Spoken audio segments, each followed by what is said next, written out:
Hello, everyone. I'm Tony Shore. I'm the chair of the painting department. Just making sure I was unmuted here. Thank you all for attending this special event. We'd also like to share an invite for an upcoming event this coming Wednesday, April 21st at 6 p.m., where we'll be hosting Lisa Yuskavage in conversation with Stephen Ellis. You'll be able to find that link on our Micah Paints bio on Instagram. And tonight's conversation is made possible as a part of our senior thesis lecture series and is made possible by the Painting, General Fine Arts, and Drawing departments in conjunction with the Baltimore Museum of Art. For our senior thesis lecture series, we like to have a current student give the introductions. And tonight it's my pleasure to introduce to you guys Sage Smith. Hello, my name is Sage Smith and I am a junior painting major, and I have the honor of introducing Tschabalala and Cecilia. Tschabalala Self was born and raised in Harlem, New York, and currently is based in New Haven, Connecticut. After graduating Bard College in 2012, Self completed her MFA in painting and printmaking at Yale University School of Art. Self has exhibited work at Hammerman Museum, Hughes Museum, the Studio Museum in Harlem, and many others. Her exhibition, By Myself, is currently on display at the Baltimore Museum of Art. She is best known for her depictions of Black female figures using paint, fabric, and discarded pieces of her previous works in a method that combines painting and assemblage. She states that her work is concerned with the iconographic significance of Black female body in contemporary culture and the emotional, physical, and psychological impact of the Black female body as an icon. She says that she's primarily devoted to examining the intersectionality of race, gender, and sexuality and the collective fantasies surrounding the Black body that have influenced our contemporary understanding of Black femininity. I would also like to introduce Cecilia Wichmann. Cecilia is the Associate Curator of Contemporary Art at the Baltimore Museum of Art, who curated Tschabalala's current exhibition titled By Myself. Cecilia has worked at the BMA for over 3 years, and before that, at the University of Maryland. I would just like to say thank you so much for bringing this to the BMA and giving more people a chance to see this important work. I am personally greatly inspired by Tschabalala's work. As a Black woman in a Black body, I have a personal connection to her work as I find myself dealing with a lot of the subject matter that she depicts. I'm also finding these topics to be extremely important, often overlooked and commodified by our society. I'm so looking forward to this conversation, and without further ado, I would like to welcome Tschabalala and Cecilia to Micah.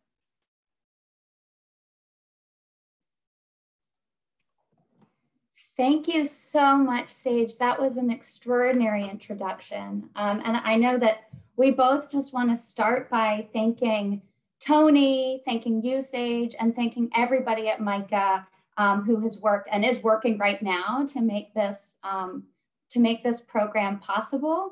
I also want to thank my awesome colleagues at the BMA, above all Tracy Beal, Melanie Martin, and Andrea Boston, who are collaborating to make this happen.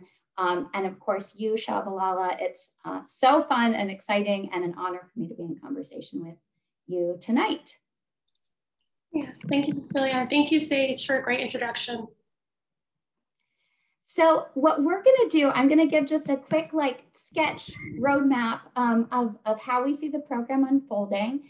In just a minute, I'll go ahead now. I'm gonna share screen. And we're going to start with, maybe 20, 30 minutes of just informal conversation, talking a little bit about Tschabalala's work and specifically the occasion of the exhibition Tschabalala Self, By Myself, which is on view at the BMA right now. And then from there, we'll open to questions and have a conversation and close out in about an hour.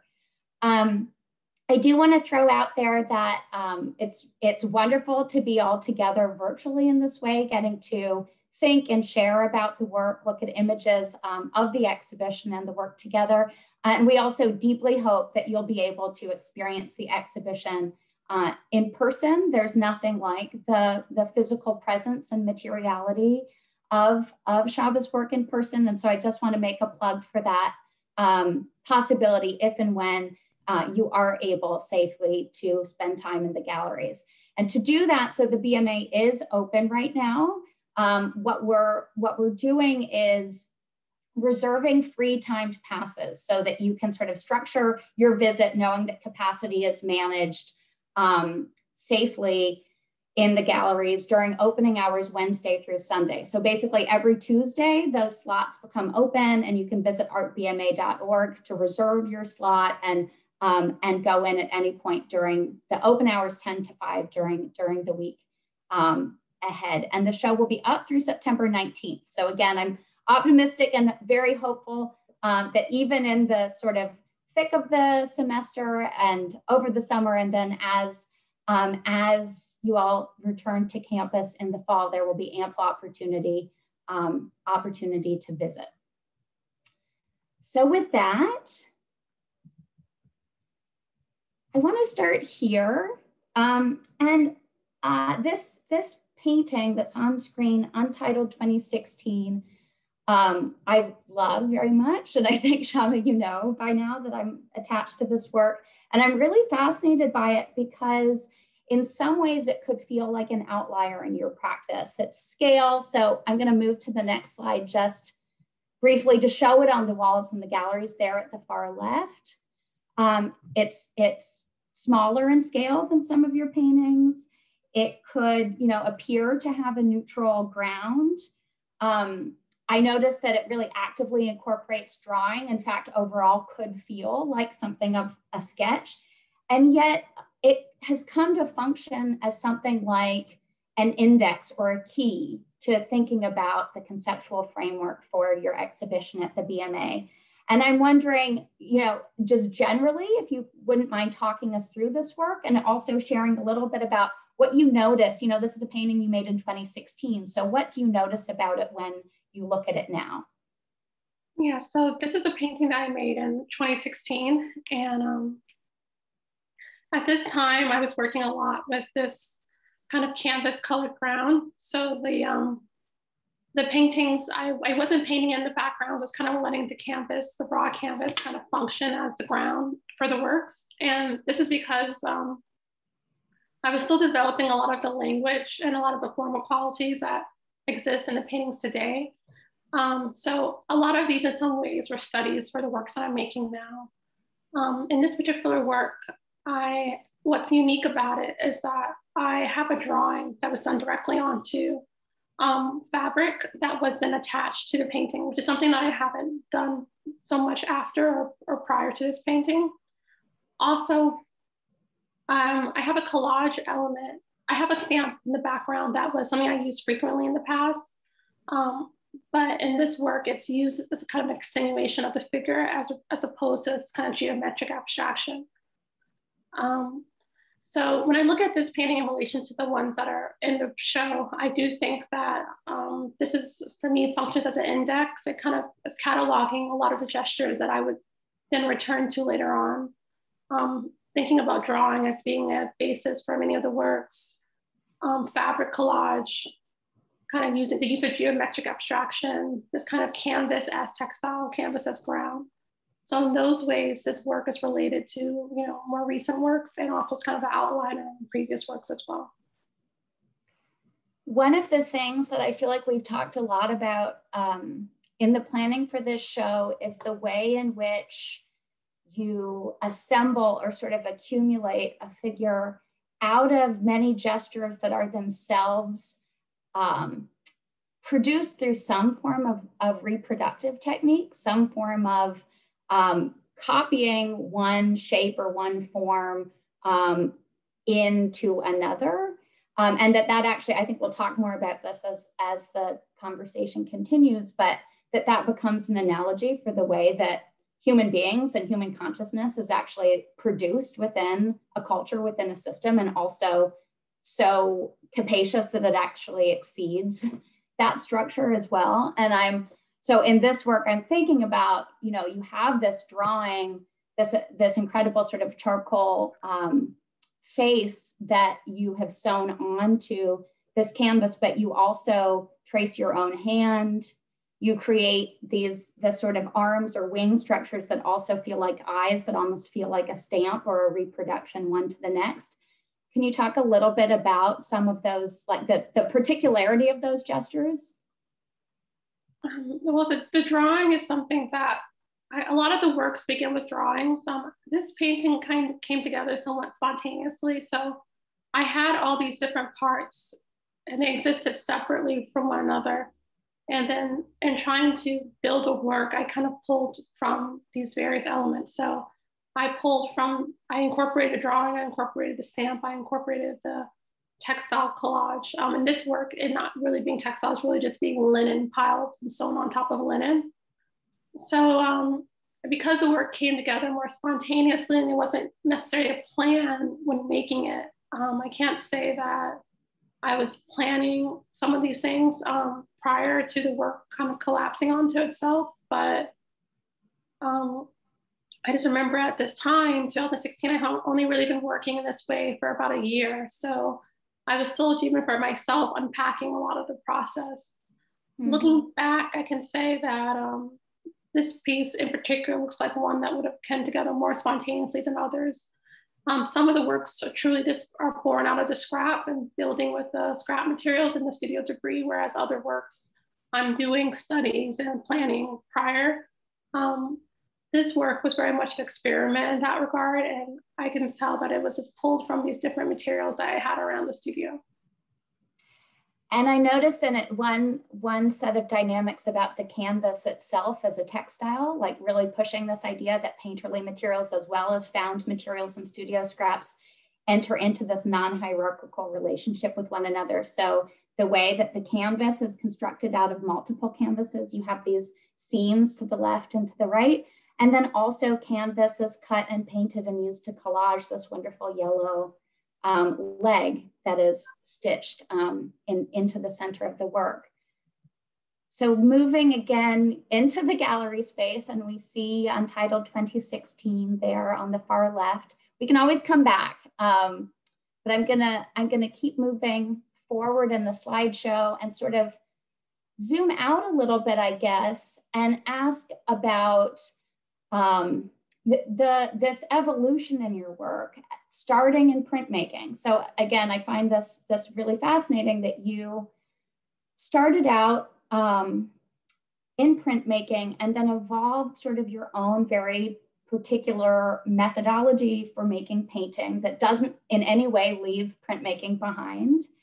And you've talked about being most at home with painting because, and this is quoting your own words, painting can absorb all mediums.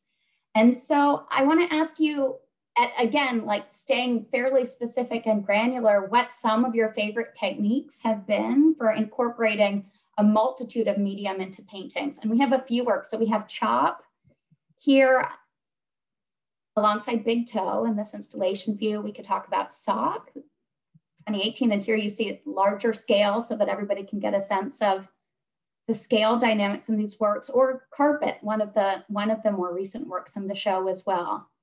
Do you have a preference for where you want to start? Maybe we'll start with Chop. Okay. So in this work, the more articulated portrait was done with monoprinting. So prior to working in painting, I primarily focused in printmaking. I did a lot of monoprinting, etching, and also I made collagraphs. And the collographic process is what really evolved into my painting practice, because for those of you who are familiar with printmaking, a collograph is basically like a handmade plate. And in it being handmade, you're not really, you can kind of avoid the restriction of like a painting matrix like you would normally encounter in intaglio printing with metal, copper, or zinc plate, or with wood block. So my collographic plates, the matrices themselves were shaped. And on top of them, I would build lots of different texture. And the texture was built by kind of finding and using unconventional materials. All materials that were relatively flat so that they can go through a printing press. But things that weren't generally used for printmaking. So maybe something like lace or a piece of packing material. Tarlatan itself being used to generate a texture. on a piece of paper once ran through the press. So I had worked that way for a long time. I had kind of spent the majority of my undergraduate studies and graduate school studies focusing on developing this process. And I was primarily working on paper. But at some point, I felt like I had hit a wall almost with some of the constraints with the scale of the printing press and also the scale of the various paper I was using. So I wanted to find a way back to painting. And in doing so, I unpacked what was going on in in that body of work and really trying to mine like what was the most interesting thing about it, what was the most important element to me, and where was I putting the majority of my own energy. And what I came to realize was that it was really in the plate making that I was focusing. So I kind of expanded my plate making process, and that's what led me to kind of building these applique elements that are now the primary aspects of my painting practice. So if you were to look at this work, Chop, you can see an old work and old print that I had done on canvas, just doing with a simple like monoprint using plexiglass. And the mirrored figure that's opposite of the more articulated form, that's a ghost print off the same plate. And I had a lot of these works that I had in my studio that I had done previously. And this is kind of the nature of my studio practice. They became kind of cannibalized within my work. So I deconstructed them and reused them. And that's what happened with this piece here. And there are these wonderful areas when you're looking up close in person where you see layers in this painting as well, where sort of the ghost contour of one part appears sort of hovering beneath the part that's layered on top. This is the painting that's on the title wall of your show and sort of becomes this establishing shot. Again, a smaller scale work. And then moving into really the large scale with Sock. Yeah, so in Sock, the part of this work that is related to printmaking are the black and purple aspects in his face. So those are materials that I made on the printing press. I think they might have been made with synthetic hair. This synthetic hair inked up and ran through the press and onto blank canvas. Canvas at some point later on must have been dyed to that purple hue. So even the materials themselves go through quite a lot of transformation within my studio, especially materials that I've had for long periods of time. Some of the scrap elements I've had with me for years. And as most things in my studio shift, as if there's an accident or anything, I have to wash the materials in bulk. Sometimes I take that as an opportunity to like dye them or manipulate them further so that they become anew in that process. And there's another aspect in this work that was also dyed canvas.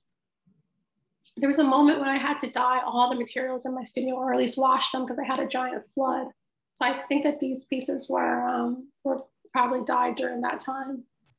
But it probably occurred to me in retrospect that I wanted to add this hair textile to the face because I was imagining there being a beard or sorts for the male figure. So a lot of times the collage parts in the work, I'm kind of playing with like a free association as I think deciding like where certain materials should lie. So if you look at this figure's legs, for example, it's like a jean material. I mean, this jean is something that I associate with legs. So that's kind of like how it landed in that one aspect. And then obviously the most logical part would be the socks on the feet, and the socks just becoming the feet by default.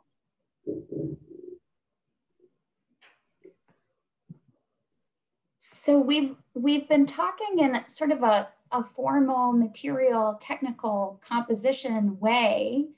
And I think it's important to sort of connect, and what we're trying to do in this show is really lay bare that this process that you've developed becomes an analogy and an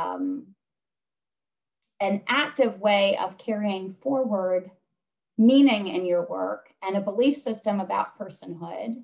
And in particular, this process of a person as an accumulation of the sum of many experiences, many attributes, many qualities that are mutable and shifting. But I would love to talk a little bit about that and hear sort of how it developed that you came to think of this method of accumulation serving your project of exploring the iconographic significance of the Black female form in contemporary culture in particular, and sort of at a really existential level then communicating the plenitude or sort of capaciousness of your figures. Well, I always wanted to find a way to make work that suited the way I worked as a maker. So from a long time, I was just searching for a visual language. And it wasn't until I arrived at this process that I felt like I had found it. By working in this way, I'm able to kind of incorporate every aspect of my practice. So I think a lot of people gravitate towards collage or assemblage for those reasons. It allows them to kind of hoard and reorganize and kind of collect materials that they find interesting. And I'm kind of a creative person that is more inclined to like collect images or collect bits and pieces of things. And working in this way has allowed me to preserve all of those aspects. It also allows me to kind of reuse my own thoughts that maybe were not successful in the past. So it was through a lot of trials and experimentations that I found this way of working. And it's something that has just made sense to me on a formal level. But yes, conceptually, the idea, because I am working a figuration and me wanting to make true portraits of these like fictional people, I wanted to think about how can I most sincerely mimic the process of being. And in my mind, in doing that, I wanted to show maybe all these different aspects of oneself, aspects that were real, imagined, projected, collected, attached. So this way of working, I'm able to articulate that visually and on a very in a very transparent level. So I feel like it's felt for a viewer without me necessarily being there to advocate for my intentions in regard to the figures or the work. Also too, because the various materials in the paintings have a life or meaning outside of the works themselves, textiles and designs or pieces of paper, all this stuff that exists out in the world has like a larger cultural meaning and significance to people. I'm able to kind of borrow that or build on top of that. And I think that I'm able to pull all that energy into the works as well. And the works, despite them being imaginary people and imaginary scenes, they feel real, they feel felt because they're comprised of real felt materials. So they feel as if, in my mind, that they belong to the world and they belong to the audiences who are interacting with them, even though it could be the first time that they're seeing these images. I think the work on screen, Carpet 2020, which is a diptych and large in scale, will have, let me see, I think I have, yeah, to give you a sense of scale in the gallery. And we'll come back to that installation, but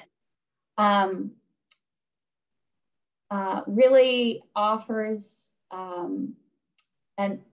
a number of compelling particular examples of what you're describing. I am excited to see the denim, the male figure that you just talked about with sock, a different treatment of denim here, but associated with his legs and his garments, but also that that idea of materials carrying the world and carrying their lived associations and meanings and experiences in the world into the work. So the sort of abdomen area of the female figure on the left being comprised of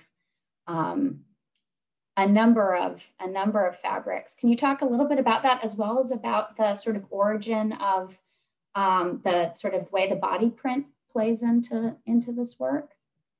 Yeah, so part of the female figure is from like a body print experiment that I had done like a couple years prior to this work. And it's just, you know, like I said before, I have many materials that are around the studio for several years, well, a couple years, and at some later point, they can find their way into painting. And that's what kind of the smoky brown and gold part of her body is comprised of, is actually paper that's been backed with canvas and incorporated into this painting. And then the stomach is made out of a lot of different materials from the studio. Oftentimes the figures, they'll start from their head or their hand. That's generally where I start in building these figures. But in this work, the first aspect of it that I kind of built out was the stomach. And that was unique because I don't generally start with that part of the body, but whatever part of the body that I first start with generally has the majority of like different materials or smaller parts of materials. And I think that's because I'm kind of, because it's the work is beginning, I'm thinking about how I can kind of build a story for this new figure. And this one particular work, it's the woman's stomach that I started with, and it's a lot of small materials. And I was thinking about plenitude and kind of abundance and associating that with the female character's womb. So that's kind of the thinking behind the figure on the right and the left, in the left panel. And there's often these sort of multiple layers of, so I think that there's a material that has a stamped brick pattern that's a remnant or, you know, residual component of another, probably you've used it in multiple works, but it's the ground of one work that I'm thinking of in particular. And then also you've used your handprint for the sort of weight-bearing arm, your own handprint, which to me echoes that tracery of your hand that you used in the earlier 2016 work. But this kind of way of asking, like, which, so many registers of representation being brought together, which kind of becomes the most true manifestation of a self? And is it actually in their proximity, their juxtaposition, they're finding each other anew? Or when is it sort of like a singular instance of this one sort of handprint standing in for a sense of an identity? It's an extraordinary, for me, this is a moment that is hard to, it's sort of a magnetic moment in the show, standing in the presence of this work. And that has partially to do with the context in which it's installed. Before we dig into that a little bit more, one thing I've been thinking a lot about is terminology and is vocabulary. And, you know, in art history or in sort of formal description, a figure that's being represented in an artwork is often described as an artist's subject, that an artist is sort of creating a representation of a subject, which brings out a certain kind of dynamic between the artist and their sitter, or the artist and their subject. And I think you really purposefully are disrupting this terminology. I have not ever encountered you using the term subject for your figures or your characters. And I wonder what doesn't work for you about this term? Well, I have used it on occasion, but I don't generally refer to the figures in the works as subjects. I think generally I'll call them characters because I'm imagining that they're performing a particular like idea that I have in my mind, or they're performing a particular kind of function within the pantheon of like, the other figures in my works. I think that subject can be, I mean, it's obviously like a very loaded term, and it can have a negative connotation for sure. It would depend on what context it's being used in. I think that it could be, I mean, it's not necessarily, it's not inherently negative. I think about someone like it's a subject of an article or a subject of a film. It could be something you can phrase, or you can refer to a muse almost as a subject, as something that you're fully dedicating or focusing on. But I also think that when you use the word subject, the idea of like subjugation also comes to mind, obviously. So it could just be pejorative in another sense. Subject is definitely not the main way I would describe my characters. Like I said before, I think about them as performing this idea I have, or this desire that I have to communicate. And through that performative gesture, I always felt like character was a more appropriate, or protagonist or protagonista was a more appropriate term to describe the figures in the work. I wonder, I wonder about, so in your BMA show, one of the components of the exhibition is your engagement and response to the work of Matisse. And in particular, this sculpture, Two Women, which was originally titled Two Negresses, that's in the permanent collection of the BMA. And we can come back to this and dig in further depending on the questions from the audience, but I am thinking about your encounter with Matisse's representation of figures and his relationship to their personhood or subjecthood, and then your sort of deconstructing, parsing, and coming back to those figures through the lens of your own work. And I'm wondering a little bit about how that process started, just in looking at your work that we see here on the left alongside Matisse's on the right.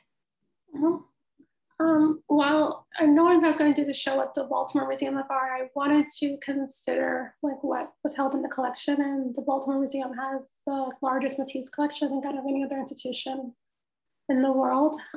So a lot of my works, I think, are just are influenced by Matisse because he's such a large cultural icon.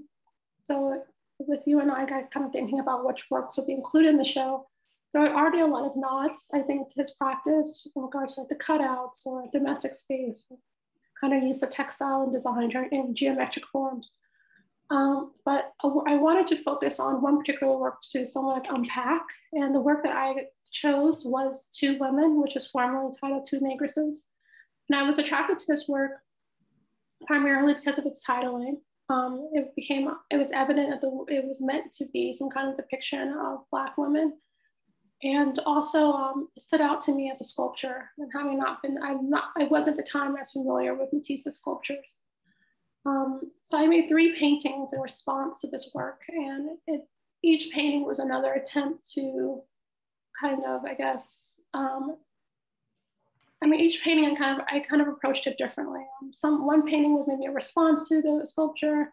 Another painting was something that me trying to maybe replicate the sculpture and seeing if that alone, through my own agency, replicating it, if that would change the context or at all. Mm-hmm. And then the last one, I think, was like a true kind of answer to the painting, to the sculpture. So the 3 works together, as they're displayed in the museum, I think it makes sense to see them all at once, but you can kind of understand like my own, how everything unfolded for me personally as like I was trying to kind of contend with the sculpture. I'm gonna skip ahead so that we can do that. So this is the wall that you've described from one angle, from another angle, but let's look at it straight on as it appears as you first, this is sort of the first view upon entering your exhibition.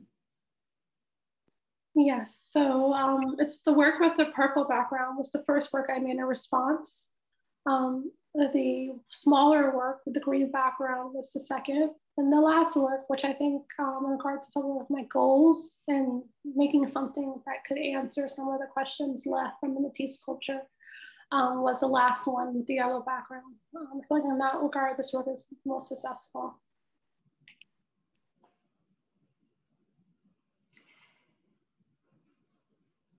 And I think, one thing that was really interesting so that engagement with Matisse was a very, very concerted one that evolved in time. Like there's a duration to this series of works, and you're sort of looking and thinking across 3 paintings.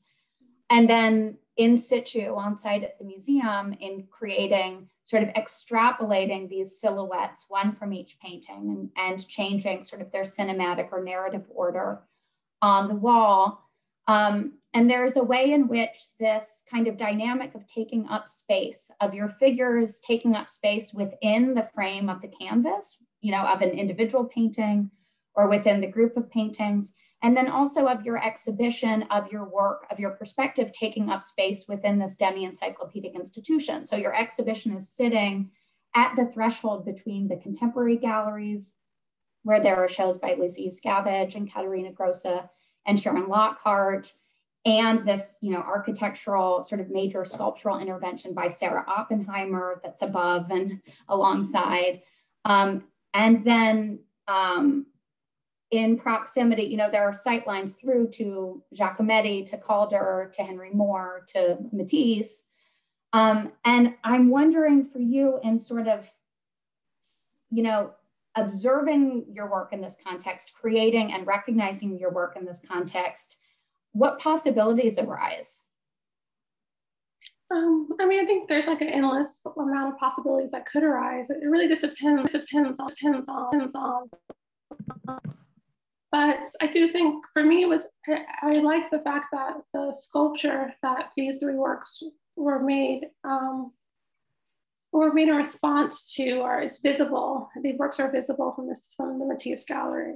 I'm excited to have been shown in Contemporary Ring with the other female artists that are shown right now. I think that was very exciting. And I'm really curious to see like how viewers respond to the works in relation to some of the more historical works.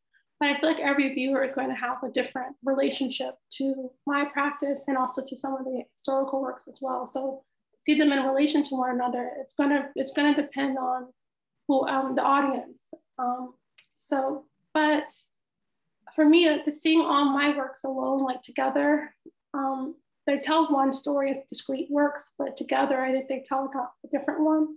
And it was interesting to be able to like play with that different narratives that arise from seeing the works in relation to one another in this exhibition.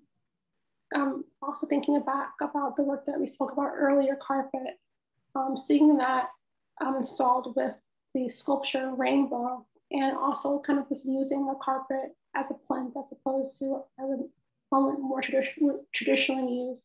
That was interesting because these works were made at very different times. I mean, the original Rainbow work was made in a very different moment than the painting, but it's amazing to see how well they suit one another when shown together. So that was something that was unexpected and very exciting. I would say that this room is probably the room I find like the most fascinating in the whole show because it kind of has this quiet power to it. I think viewers would find it interesting as well because it's like one person can enter this room at a time. So I think it'll be a very intimate experience. Yeah, I think it came together in a really powerful and the kind of, I say surprising only because it's one of those confluences of installation happening live where, you know, that response and feeling next to a work is mutable and it depends on the individual encountering it and on so many aspects of circumstance. This gallery, for those with us tonight who have spent time in the BMA, might recognize the space as one that's been used for a while as sort of a small media gallery where there's often a sort of bench and a video installation or a sound piece and a sort of darkened room with some acoustical containment. And in the context of your show, a carpet has been taken up, has been taken out, and a capacity of one has been very sort of intentionally planned around such that a visitor will come into this space alone and experience this sculpture, this painting, and then the drawing that you situated on the wall, and be sort of immersed in the space. And there's something about that envelope or that compression and intimacy and even the acoustical quality of the room and of the surround that it makes it, it's very difficult to verbalize exactly why it feels the way that it feels and to compare and try to find out, to compare those experiences of mine, of yours, of another viewer. But there is this dynamic in the show overall where there's this sort of central space that is unfolding and spreading out. And then these two sort of wing galleries to either side playing in counterpart to one another that I think echoes some of the dynamics within the compositions of the works as individuals too. Yeah, I totally agree. Well, why don't we stop there and open it up to questions. I will just very briefly click through because it's always nice to look at images to the end to give everybody just one more glimpse. And then I'll stop sharing and please go ahead and use this time to drop your questions into the Q&A. This is the incredible 2 Women 3, which you just saw in the context of the installation that you described as your answer to Matisse. And it is a truly magisterial work that we can talk more about if folks want. So with there, I will stop sharing.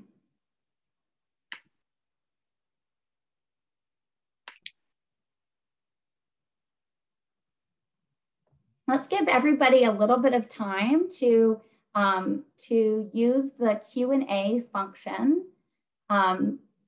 You can type in your question in the Q&A. While we do that, I will ask, I do have, of course, a few more questions, but I'm thinking about this context here. You know, we're here speaking to fellow artists and art students at MICA. And I'm wondering, you know, this exhibition follows an arc from 2016 right up until works you created, you know, this year, following about 5 years after you completed your graduate school training. And I'm wondering what you would share about the imperatives that maybe have been important to you as far as boundaries or even just loose sets of ideas or habits, whatever is relevant or you like, that's been important for building a practice that's personally sustainable for you. And whether there's anything you extrapolate from that that you like think is important to impart to others, or all of those things that you would share are totally, you know, individual in nature. I think for me, the best decision I made after leaving graduate school was to stay in like an affordable city. So I never moved out of New Haven. And because I lived in New Haven, I had a very cheap apartment and a very cheap studio. I was able to kind of focus on my practice full time. So if I had moved back home to New York, I would have had to have gotten like more of like a full-time job to support my studio and my living expenses. And I think that would have really been a distraction for me at that moment. So that's one thing I tell students, is that to really think about where you're living and where you're setting up your studio. It has a huge effect over your stress levels, like how much time you're gonna actually be able to spend in the studio working. Super important, holding that space. We have a number of questions. I'm gonna just go in order. And I need to share screen again for this because we need to look at 2 Women 3. So we have a question: what were the black and white images on the bottom of the yellow painting? And I think everybody will know what we're talking about in just 1 second. Here we go.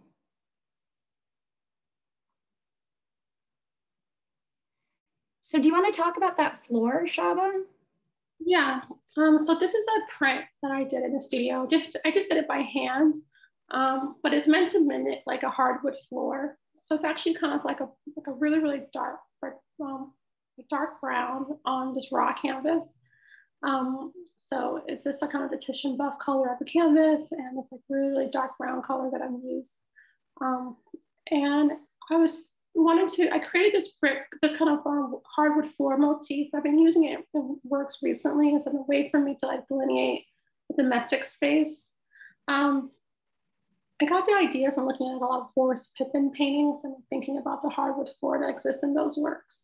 And in this painting, I've incorporated it in some of my more recent paintings too that I showed in my most recent show in New York. I also used it.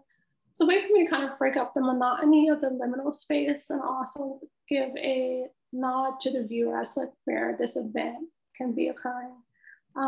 So for me, it's a way for me to communicate that this is like an interior space and a space within a home. It's such a complex sort of perspectival painting that I keep going back into the gallery and staring at the way you've managed the relationship between, so a floor and a chair, which are both in the history of painting so frequently used to structure that recession in space, along with those sort of greenwash silhouettes, which become both sort of an atmospheric perspective, but remain very palpably present towards the towards the, I guess, picture plane. How do you think about sort of those moving the eye around the canvas and those order of operations as far as where you want the eye to sort of navigate through those cues? Well, I suppose that I'm just naturally inclined to creating this kind of relatively flat picture plane. So for me, I'm thinking about kind of how I can create depth within that plane. So opportunity like painting a shadow or putting in some kind of mock architectural form like a floor is an opportunity for me to create that kind of depth. And I'm imagining that the reader will imagine the figure standing on top or in front of or behind these various like signifiers for space. And we find this pair of women so much in their sharing of a secret with one another, that this sort of palpable sense of entering and being ensconced in their space seems really important. That's true. So there's an interiority that's doubled in like the actual architecture, but also imagining their dynamic between one another. Okay, I'm going to stop share again and come back to our questions. So we have one question about the synthetic hair that you mentioned using to create that fabric that appears in sock, and wanting to know a little bit more about that process. So it's a printmaking process. So the hair was inked up and ran through the printing press. Certain materials will print almost like photographically. It depends on like how fine they are. So think about something like lace as well. If that's inked up, it can print almost photographically. It could transfer almost photographically onto paper. It ran through an intaglio printing press. So it's actually a very simple process, and it's one that I was kind of perfecting at the time. I was focusing a lot on printmaking, and I just still had some of that material from that moment in my studio. So it worked its way into a painting. And then was able to appear sort of first as thinking about his beard, so carrying forward the hair as the meaning, but then actually that hair just becoming a shape that could be used as other elements of. Yes. So at first appearing as literal in a literal sense, and later on just becoming another design or another way of making, like making a mark, another way of making marks, or another form of mark making. Mm. Okay, so we have some great questions. One about influence, and I think this is really important. So we talked about Matisse being an influence for this exhibition in particular, but can you talk a little bit more about your sort of pantheon of influences? So the question being, you know, seeing Francis Bacon, seeing Romare Bearden, Ben Shahn, but I know that there are others that are sort of near to you as well. How do you think about influence among art history and other artists as well? 100% that Romare Bearden, Jacob Lawrence as well, and Francis Bacon were all influences for the works in the show. Carpet, you know, very much was influenced by Francis Bacon's works, thinking about like how to create this psychological space through using through the use of a diptych, and like kind of how that distance can be read as like a narrative, almost like a scene unfolding. So in that work, I was definitely very much thinking about Bacon. Also too, for that work, when I was trying to finish it, trying to really think about like how I wanted to connect the two panels. That black bar that kind of runs on the top of the left panel, and then it functions as a mound for the figure in the right panel. That was heavily influenced by Bacon. Romare Bearden has always been a huge influence for me. His printmaking and also his use of collage. Always been very familiar with that work, and it's been a huge influence. Faith Ringgold has been a huge influence, and I think that a lot of her influences show up in these works in particular. I say the same token like Jacob Lawrence as well. And there's been a lot of people have like kind of carried a through line between Matisse and Lawrence in the past. So that's obviously like another obvious connection there. And there are many other artists I think about often, but I would say for this one show in particular, a lot of the artists that come to mind to the viewers were probably spot on. You have talked before about, and it may depend on the particular body of work, but I'm curious about influence of both Andy Warhol and John Waters. Oh yeah, I mean, I'm a huge John Waters fan. I always love John Waters, but Andy, I mean, Robert Colescott's another artist that I love. I would say Colescott and John Waters are probably interesting to look at in connection to one another, kind of the use of humor, camp, kind of.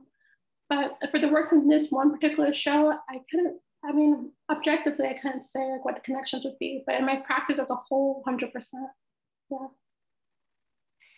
Okay, so we have a question, and this was posted on Facebook, asking about your sort of variation in size within the two women's suite. And I think this is important, and I'm gonna share screen again so that we can look at that. It looks like, so the question reads, it looks like it was going from smaller to bigger.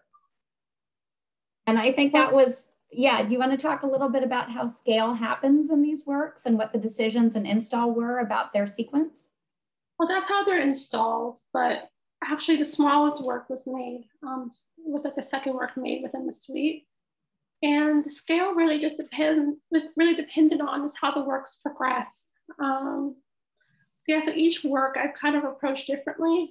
So the scale, because all my paintings start from like, from scraps. I don't have like one canvas that I'm like working onto.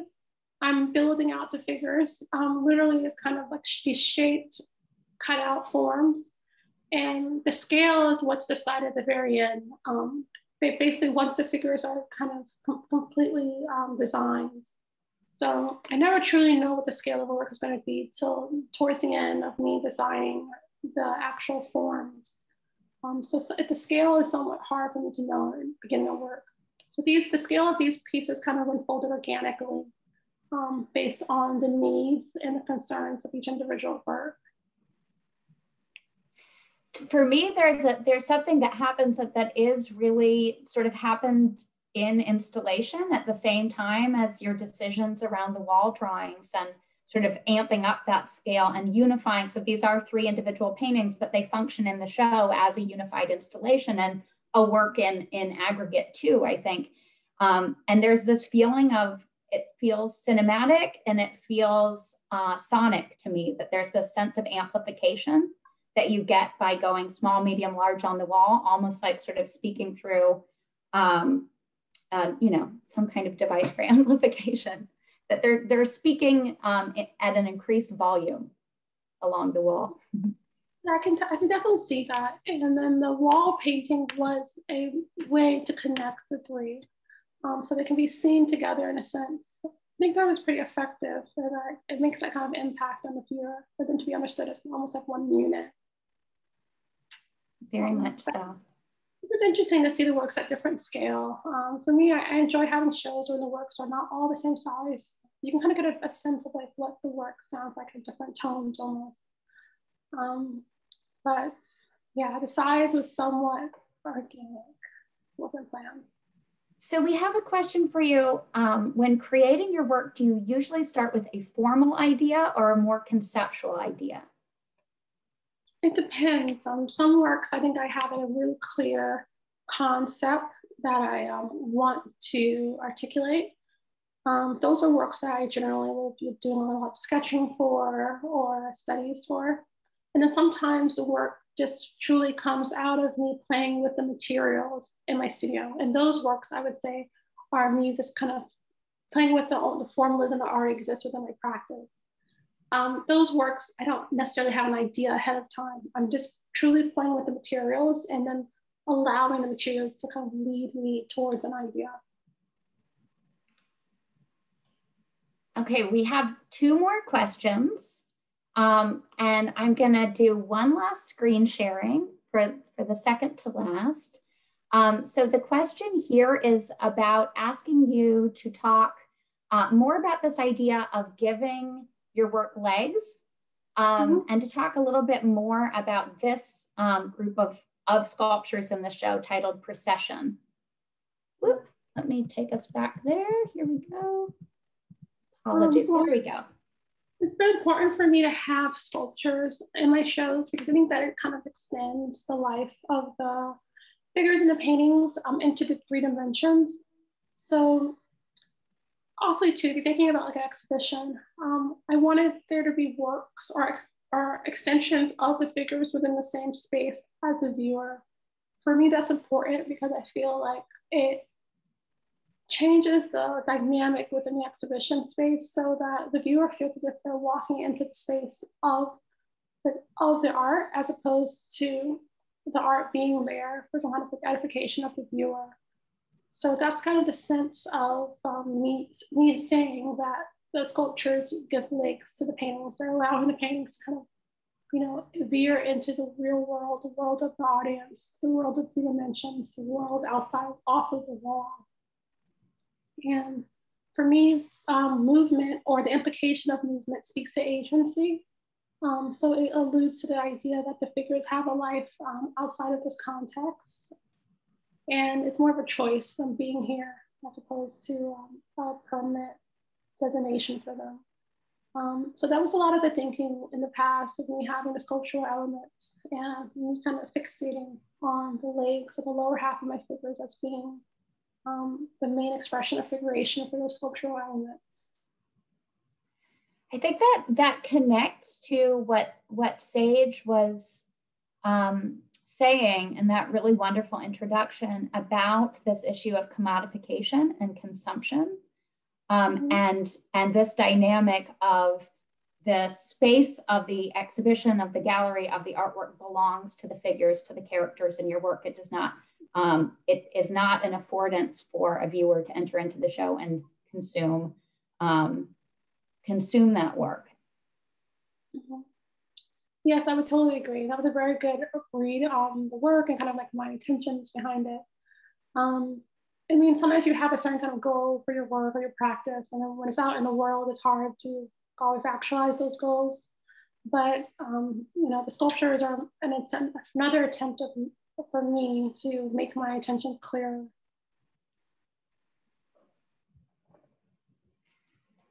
Okay, so very last question for you, Shavo. What are you reading or listening to right now?